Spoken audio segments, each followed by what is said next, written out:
This is Health Unabashed, broadcasting live on Healthcare Now Radio, coming to you direct from the Anchor pop-up studio in the radio and podcast studio row at HIMSS 2026 in Las Vegas, Nevada.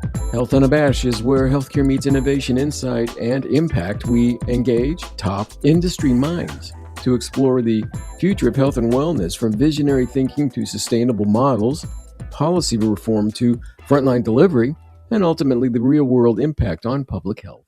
I'm Greg Masters, co-host and executive producer, alongside my partner in conversation, the ever-curious digital health aficionado, author, editor, global thought leader, and industry steward, Gil Bash. Together, we bring you the people, ideas, and movements reshaping healthcare, not with hype, but with purpose and persistence. On today's special, live from HIMSS 2026 episode, Gil sits with Ritesh Patel, Chief Growth Officer at Doceree, the world's first global network of physician-only platforms for programmatic messaging.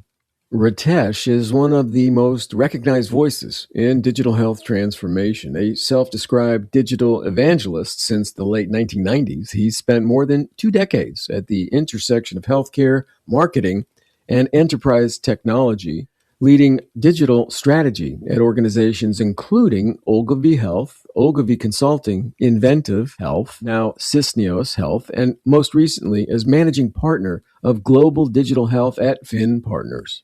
In his current role at Doceree, Ritesh is spearheading the company's global growth initiatives and strategic partnerships, advancing programmatic data-driven messaging that enriches healthcare practitioner-patient conversations at the point of clinical care. In his current role at Doceree, Ritesh is spearheading the company's global growth initiative and strategic partnerships, advancing programmatic data-driven messaging that enriches healthcare practitioner and patient conversations at the critical point of care.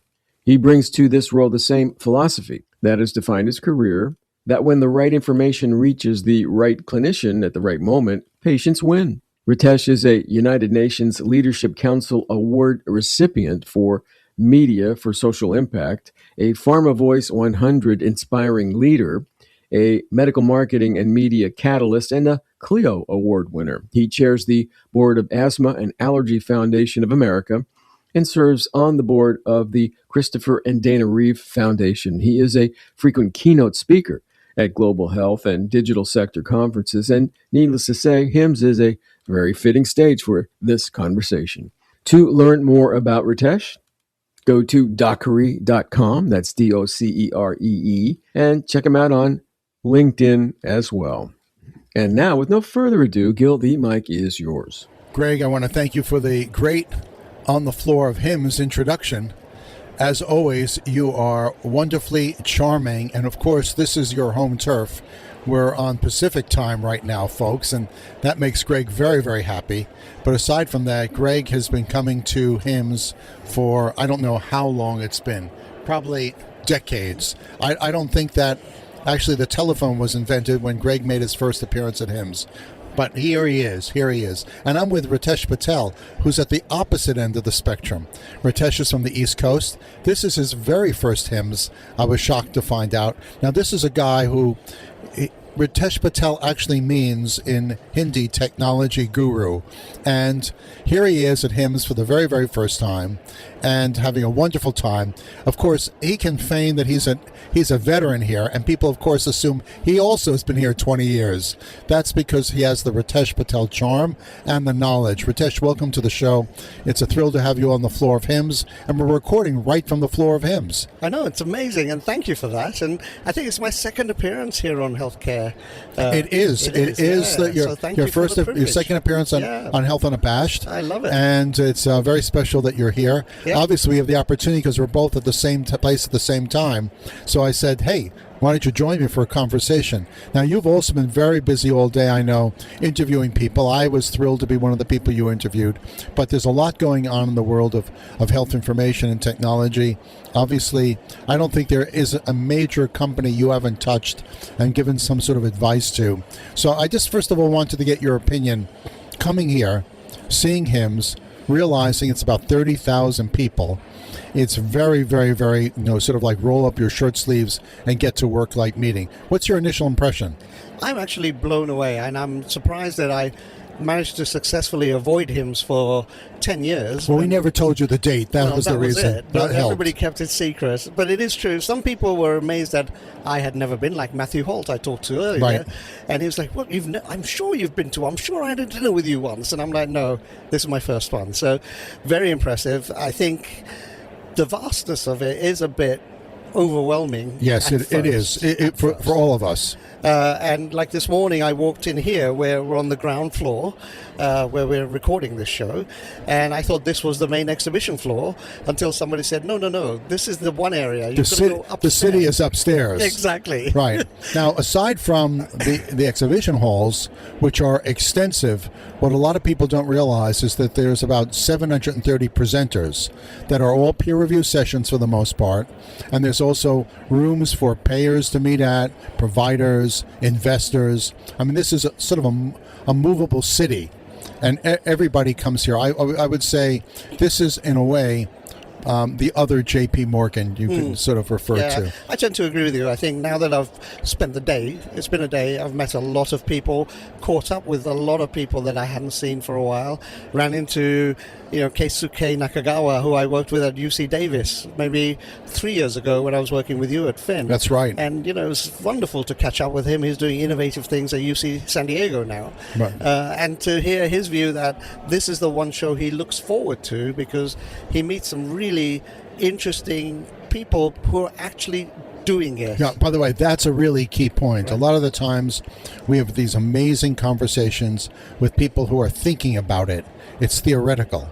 This is really where the rubber meets the road. And I don't know how many billions of dollars hospital systems alone invest in terms of health technology, health information. I think I read recently that the average hospital system spends somewhere between $2 and $20 million on AI-related programs, pilots, implementation, early implementation, or so forth. What a lot of people don't realize is the bulk of the AI that's being deployed right now is not necessarily clinical, it's operational.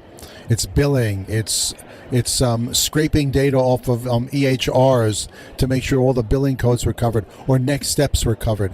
It's this is really a heavy lift meeting. Have you had a chance to see any of the sessions? Not really. I've been most of the day at one or two places, and I've been doing the exhibition floor and meeting and really getting to know some of the products, because it's been a while since I've sort of had a chance to go spend extra time with somebody who I'd spoken to once but not really taken the time. So just now I was at the Be Well booth. They're doing some really incredible work. Anthony Leone over there, I've known him for a while, but I never really got a chance to get the product itself. The floors, the exhibit floors are places where you can really get a good sense of what is happening, what is out there, who's doing what seems edgy, what sort of swag do you want to take back to some niece or nephew that's 5 years old that would be really thrilled to have a little teddy bear, all of that. Yeah. Of course, I think the highlight is, strange to say, is the kiddie park. There you go. There's a kitten park here. Now, I've heard of doggy parks, and there's one upstairs where your floor is, where you've been hanging out. But down here on this floor, the basement, it's the kiddie park. Interesting. Yeah. I didn't know that. I'll have to go find it. This is a first. This is a first. Yeah, I mean, just, to give you an idea on the AI side, I just met with the guys at TalkDesk here. Right. And they're doing some really interesting stuff around taking, to your point, some of the mundane things that the hospital does, like calling and finding the patients and reminding of their appointment and following up afterwards. Their agentic AI systems it's amazing. Are doing all of that now. You can order a pizza online and have it in 15 minutes. Yeah. Try to make a medical appointment online. Exactly. It takes you 2 hours. I'm so amazed that when you really think of medicine, it's a service profession. Obviously, it's science driven. Obviously, it requires a huge amount of training. But when you think about when you have a basic doctor's appointment and they're running 45 minutes late, easily, that someone doesn't send you a text, the automatic, just say, the doctor's running 45 minutes late, please adjust your schedule accordingly. Instead, of course, we sit like zombies in the waiting room reading 3-year-old, sort of Good Housekeeping magazines. The system has to become a lot more customer-centric. Yeah, and you see a lot of that here. Yeah, I've seen a lot of it. I mean, I am amazed that we don't take some of the learnings from the consumer side of experiences, like a DoorDash, for example, to your point. You order something, you get a link straight away saying this is your tracking. When you click on it, you see where your driver is compared to where the restaurant is. You know exactly when they pick up the food. If they're running late, you get a little text. When they pull up in front of your house, you get a text. eBay order, when I order something on eBay, it tells me when it's been shipped, when the carrier has it, and when it's been delivered to my mailbox. Exactly, with a picture.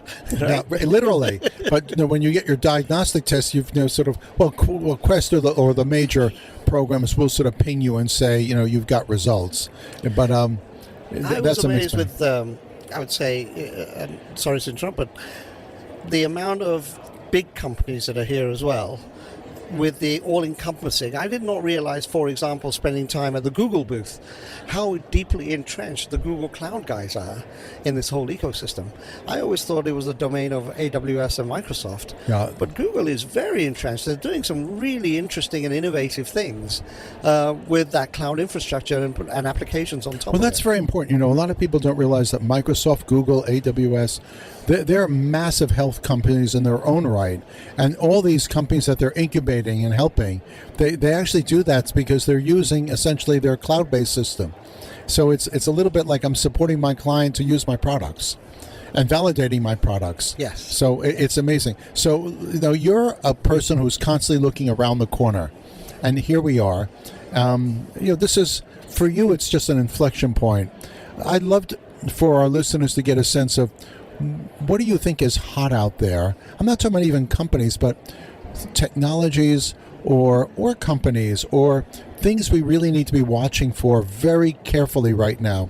What do you think is really like, folks, if you have been thinking of this, and this, start thinking about it. Anything catch your mind? Yeah, I think twofold. One is around the disruption of content to physicians, right? If you look at the traditional publishers like Walters and Elsevier and, that ilk, they've seen a massive drop in the amount of people coming to their sites online, because the answer engines like ChatGPT and Claude, and even Google now, will serve up the content to you so you don't have to go to that site. I think that's going to really dramatically shift how we create content, how we manage content, and how we publish it and where we publish it. That's a very important insight. I'm wondering, obviously we all are like genetically now include to our phones, and I'm wondering, the age of longer form content, whether it's books, whether it's articles. Now I think when I do see this short form content or news aggregators, if we don't want to read the whole article any longer, we want the synthesis. And obviously, ChatGPT, Google gives us the sort of like, here's the 2 paragraphs you need to know about this feature article that appeared in the center of the Wall Street Journal. Is that culture driving, I don't want to mention any magazines, but is that culture sort of driving under non-peer review publications that once sort of provided us with health news opinion or issues and bringing it down to the sort of the 2 graphs? You're saying 2 different things. I think the Google guys are really looking at it from a peer-reviewed perspective and ensuring that they have credible scientific rigor behind it whenever they're serving something up. But I don't think ChatGPT is doing the same thing. I think you've got to keep an eye on people like Open Evidence, who are completely disrupting this area, where before, in the old days, you had PubMed, right? When you join, you got a user ID and a password that the hospital created for you for PubMed, right? And now you don't need PubMed, right? The Open Evidence is killing them. So I think what's happening is the combination of knowledge and expertise being amassed in one place and then being able to serve it up again to a variety of places is the fundamental shift we're getting, right? Which showcases, well, what's the role of the expert? Right. And then what's the role of the content creators that are out there? The other shift I'm seeing on the content side is the micro creators, specific industry expertise or knowledge in a area that is now getting the ability to get out there when it never used to be able to do that before, right? And then the second innovation that I think that we're at the tipping point of is we're going to shift away from point solutions to platforms. You've got to be integrated as a platform. If you come in with 2 or 3 point solutions, you won't last, because the platform play is where everything needs to be integrated in one workflow of some sort. It makes me wonder, we're obviously at HIMSS, we're looking at some of the edgy tech companies and even Epic and some of the major companies that are here. But, you and I also have spent a lot of time of our lives in the life science industry, the big, pharma companies. Yep. And we're taking a look at sort of information. Now, Pharma has always used marketing data. When it was IMS, they were looking at prescription aspects. Yeah. You've been a champion of looking at different information systems so we can look still at doctors' prescribing patterns. How does the pharmaceutical industry begin to better integrate? And also, while we're seeing all of these exhibits, the Googles and the Microsofts and the Epics and the AWSs and you name it, we, in a funny way, we don't see the Mercks, the BMSs, the Johnson & Johnsons here.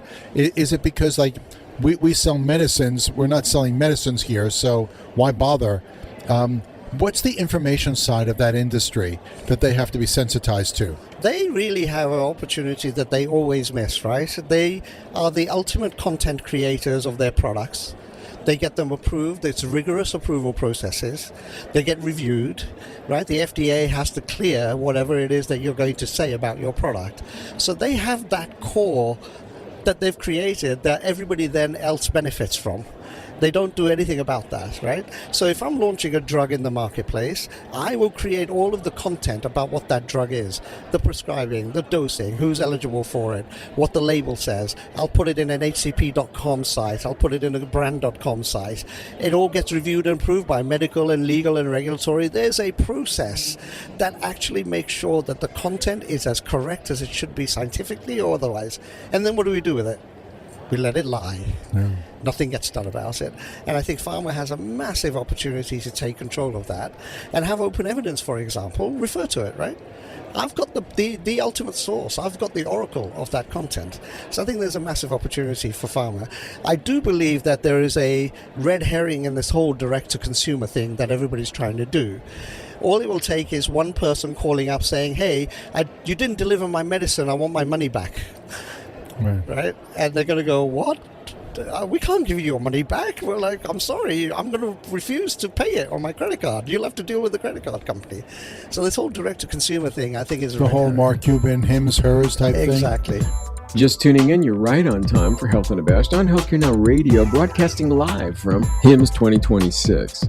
We're live with Ritesh Patel, Chief Growth Officer at Doceree, the world's first global network of physician-only platforms for programmatic messaging, discussing precision healthcare practitioner engagement, the future of point-of-care marketing, and how data-driven communication is transforming the clinician-patient relationship. Stay tuned. Ritesh has plenty of game-changing insights to share. Just sort of like getting rid of the middle process and sort of saying, like, gee, why do we need to sell to a drug distributor that sells to this one that sells to that one that sells to a pharmacy? Exactly. Why don't we just do HIMSS and hers and directly to your home? Yeah. Yep. But maybe there is a policy on that one that I didn't get my medicine, so they sort of said just refund it. It's no. And the third area, I think, pharma has to really start to look at, if they're going to take advantage of the whole AI boom that's going on, their data is all over the place. One brand will have 10 different databases of customers. There's something in the CRM, there's something over here in the MedEd section, right. There's one over here of our KOLs, but by the way, the KOLs are also prescribers, so they're in the KOL database, but they're also in the CRM database for the sales reps who are calling on them. Pretty fragmented. Yeah, completely. Yeah. But if they were to clean up that act, they would have a very powerful tool. Imagine if you were a brand manager where you could interrogate a database within your own company that had a profile of a doctor with everything about that doctor and all of the relationships they have, the share of wallet they have for your company, not just your brand, but oh, by the way, they also prescribe this and this medication from your company. Now you have a different way of engaging that customer. right? Well, it's a franchise customer in a way, right? Right. You know, doctors are literally, it's like owning Burger Kings, right? Yep, And to a large exactly. extent. Exactly. Yeah, well, it's a relationship-based business also. Yeah. You know, and I don't think we spend enough time with that. Look, I also wanted to get to the fact that, you know, the life science industry has never had a real direct relationship with the end user of innovation. It's people like you and me, consumers. Yep. We're always people, sometimes patients. So, you know, do you think that's going to change because of information is sort of like now bringing us closer and closer and closer together? I hope they take the reins and do it. I'm not sure Pharma has the cultural appetite to do that. It's a big change. So again, to my example earlier about the content, you've got amazing content about your product with a user interface like a Claude. Give a consumer the ability to say, I'm suffering with this. Is your product right for me? What are the side effects? What should I be wary of? How do I take it? How many times do we walk out the pharmacy where you've sort of heard the pharmacist say, take 2 in the morning after meals, but not before, anything else, and we ignore it, we forget it. Right. But if I was able to then say, oh, how do I take this product? We do it with cars, we do it with, lawn mowers, we do it all sorts of things, right? Pharma has that opportunity to engage the patient once they get their prescription. But I don't know if there's a business will or a political will or whatever the will is. I think internally. it's a business will probably than a political. You know, I'm here and I'm looking at all of the companies that are AI this or AI that, efficiency-based companies. Correct. And, once upon a time there were a lot of EHR companies, and little by little they've consolidated down to a few, Oracle or Epic or so forth. What do you think is going to happen with all these AI companies? So, two things. I don't think the Epics, the Cerners of this world will just lie down and let these companies eat away at some of the areas that they rightly can do. Viva, for example, just announced an acquisition of Osro today, which is the agentic AI rep, if you wish, right? On brand.com for pharma. So these big companies like Viva and Epic and Microsoft and Google are not going to sort of sit around. Epic's not going to sit around. Cerner's not going to sit around. So I don't, things like the ambient world, I think there'll only be one survivor, Microsoft. Canary, Suki, all of these guys that have been deployed, they won't survive. They won't be able to. Microsoft has an interesting model, as you know. We'll give it to you for free if you buy more Windows licenses, right? So I think Ambient is one. Epic is creating their own version. I saw the Cerner version not too long ago. It's all embedded. You won't need a third party. So Microsoft is probably the only survivor I'll see in the ambient space in the next, and I'll tell you, it'll be the next 10 months. It's not sooner. Yeah. So when you're looking at technologies out there, and you've always sort of like been a tinkerer of toys. Anything that you sort of say, hey, you got to get that. I mean, you're wearing an Apple Watch. I'm wearing an Apple Watch. I don't think you have an Oura Ring. Actually, this is an Android watch. Oh, you have an Android watch. Yeah. Oh, my. It's totally... Very cool. Because it does a bunch of stuff that the Apple Watch didn't do. And it was actually recommended by my cardiologist, of all people. Really? Yeah. With a combination with the ring. So, you do have the ring? Yes, I have the ring. It's not an Oura. This is a Ultra Human. Oh, my. It's a company out of Singapore. So I try and do... This is a company out of the UK. It's an Android phone, but the company is headquartered in London, and they're the ones who make this watch. And how are you discovering all these? I mean, most of us, of course, are reading the magazines and seeing what our friends are using and are in love with. You always kind of go on your own little path. Yeah. Always do. So the Ultra Human Ring came from one of the investors in the company, who I know very, very well. So he got it for me. And as I started working with it, I became an evangelist for it. And I've got loads of my friends who've all bought it now. And it's literally, I think, a quarter of the price because it's made in India is where the manufacturing is. I think we owe it to ourselves. And that's the biggest thing I do is what's happening in the world, not just in the US. People seem to think we're the only innovators, but you'll be amazed at what's happening in India, in Singapore, in Israel, in Rwanda, in Ghana. So I spend a lot of time in doing research around what are these guys doing? What are they playing at? Because in some cases, they're building innovative products out of necessity of lack of infrastructure. And so they build things that are interestingly unique, and you go, whoa, that's quite cool. we should apply it to the US if we can, because it's going to make a difference. Well, it is interesting. I was in India 2 weeks ago, and I was speaking at a conference, and one of the ministers is speaking at a different conference that I attended, and he was talking about health systems. As you know, it's 1.4 billion people. 400 million of them are middle class and more prosperous. Unfortunately, there is about a billion people who are, still struggling to sort of get to a certain level. And he was talking about access to care and empathy. And it was clear from his conversation that they are concerned, they are thinking about this and working on this, but they certainly don't want to create a situation where people don't have good access to care. I would submit to you, watch India. Actually do watch India, because one, there's no insurance, there's no payer infrastructure. You pay for fee. It's a a fee for service model where you can't afford it, you don't get it. You've got to pay for it, right?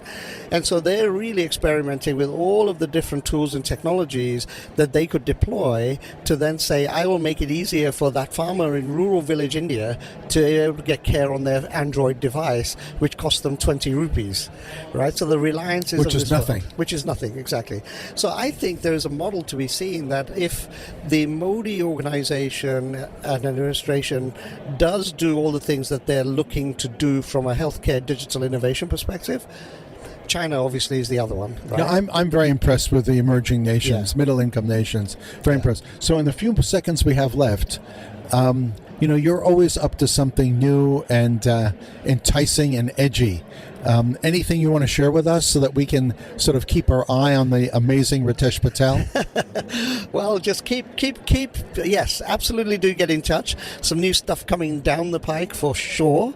You want to know what technologies are doing amazing things. You want to change the way you're doing something. You want some guidance on, hey, should I use this technology or not? I think who you're going to call. Who you're going to call is exactly Ritesh. Right. Please do. Absolutely. No, I think Ritesh, thank you so much for joining us here, literally on the floor of HIMSS. It's always a pleasure to see you, my friend. Thank you very much. You're not only just your happy spirit, but your kind soul. Thank you. Thank you so much. And that's a wrap for another extraordinary conversation here at HIMSS 2026 on Health Unabashed. A heartfelt thank you to our global audience for tuning in, and to our guest, Ritesh Patel, the Chief Growth Officer at Doceree, for his candor, his clarity, and his relentless commitment to making healthcare communications smarter, faster, and more human. Ritesh reminds us that innovation in healthcare isn't just about the technology on the exhibit floor. It's about what happens in the exam room. When the right information reaches a clinician at exactly the right moment, care improves, outcomes improve. That's what Doceree is building forward, and it's a mission well worth watching. Health Unabashed streams live on Healthcare Now Radio Monday through Friday at 10:30 a.m., 6:30 p.m., and 2:30 a.m. Eastern. That's 7:30 a.m., 3:30 p.m., and 11:30 p.m. Pacific. Want to stay connected? Follow Gil at Gil_Bash, and that's BASHE, and me, Greg Masters, MPH, and that's Greg with 2 G's on Twitter. Do tag your insights and feedback using the hashtag Health Unabashed. Until next time, keep listening, keep learning, and keep raising your voice with no apologies.